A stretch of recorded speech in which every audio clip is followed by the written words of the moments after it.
Hey friends, welcome to Behind the Mask. Here is the review of the film Akhanda 2 Tandavam, starring Balakrishna, Samyukta Menon and directed by Boyapati Srinu. Alfred Hitchcock గారు ఏమన్నారంటే when cinema starts logic ends. So Boyapati గారి సినిమాలో మనం ఎలాగో logic ఎత్తుకోకూడదు, అది మనకు తెలిసిందే. పైగా బోయపాటి బాలయ్య కాంబినేషన్ అంటే మొత్తానికి లాజిక్లన్నీ పోతాయి. బట్ స్టిల్ దానికంటూ ఒక రెస్ట్రిక్షన్ ఉంటుంది, ఈ వరకు తీస్తేనే మంచిగా ఉంటుంది అని చెప్పి.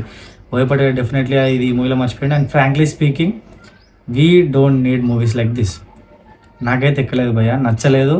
మేబీ కొందరికి రిలీజియన్ పరంగా చూసుకున్న వాళ్ళకి ఎక్కుతుండొచ్చు, నచ్చుతుండొచ్చు, వాళ్ళు ఈ సినిమాని ప్రోత్సహించవచ్చు.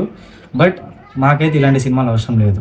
నాకు ఎందుకు స్పెసిఫిక్ ఎక్కలేదు, నచ్చలేదని చెప్తున్నానంటే మనందరూ తెలుసు బోయపాటి సినిమాలలో యాక్షన్ ఓవర్ ద టాప్ ఉంటుందని చెప్పి. నేను అదే ఎక్స్పెక్టేషన్స్ తోటి పోయినా, నేను మైండ్లో ఫిక్స్ అయిపోయినా అరే యాక్షన్ అంతా ఓవర్ ద టాప్ ఉంటుంది, అఖండాకి మళ్ళీ sequel. But still I enjoyed Akhanda, ఎందుకంటే దాంట్లో ఎమోషన్స్ కానీ రైటింగ్ కానీ వర్కౌట్ అవుతుంది. కొన్ని సెక్షన్ ఆఫ్ ఆడియన్స్ కానీ నాకు కూడా వర్కౌట్ అయింది ఆ ఎమోషన్ అంతా. కానీ ఇక్కడికి వచ్చేసరికి దానికి సీక్వెల్ ఎక్కడ తీశారు, కంటిన్యూషన్ పార్టే. బట్ స్టిల్ ఎక్కడనో ఏదో మిస్ అయిపోయింది బోయపాటి రైటింగ్లో. అంటే భద్ర లాంటి సినిమా తీసిన బోయపాటి ఇప్పుడు అఖండ 2 తీస్తున్నాడు, దీనికంటే ముందు స్కంద తీసిండు అన్నప్పుడు మనం అర్థం చేసుకోవాలి. అంటే బోయపాటి సినిమా రైటర్ డైరెక్టర్గా ఎంత పడిపోయిండు అన్న దానికి అఖండ 2 స్కంద అని ఒక ప్రైమ్ ఎగ్జాంపుల్స్. అంటే భద్ర లాంటి మూవీ తీసిన తర్వాత తులసి లాంటి మూవీ కూడా తీసిండు, దాని తర్వాత చాలా మంచి మూవీస్ కూడా ఇస్తూ వచ్చిండు. కాకపోతే అతని డైరెక్షన్లో ఇలాంటి మూవీస్ అయితే ఎక్స్పెక్ట్ చేయలేదు.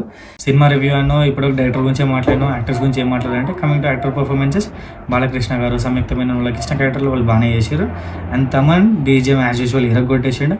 బట్ స్టిల్ సినిమా అంటే 24 క్రాఫ్ట్స్, ఆ 24 క్రాఫ్ట్స్ని హ్యాండిల్ చేసే డైరెక్టర్ కాబట్టి నేను ఈ అఖండ 2 గురించి ఏది మాట్లాడాలనుకున్నా బోయపాటి శ్రీను గారి గురించే మాట్లాడతాం.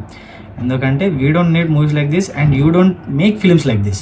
అండ్ ఫైనల్లీ ఈ సినిమా చూడాలా వద్దన్న మీ క్వశ్చన్కి నా ఆన్సర్ ఏంటంటే, ఈ వారం మళ్ళీ చెప్తున్నాను, ఈ వీకెండ్కి మీ జోబులో ఒక 50 రూపాయలు 100 రూపాయలు ఎక్స్ట్రా ఉండి ఖర్చు పెట్టుకుంటా, ఈ పైసలు పోయినా పర్లేదు అనుకుంటే టికెట్ తీసుకొని 2.5 గంటలు సినిమా థియేటర్లో కూర్చొని సినిమా ఎంజాయ్ చేయండి.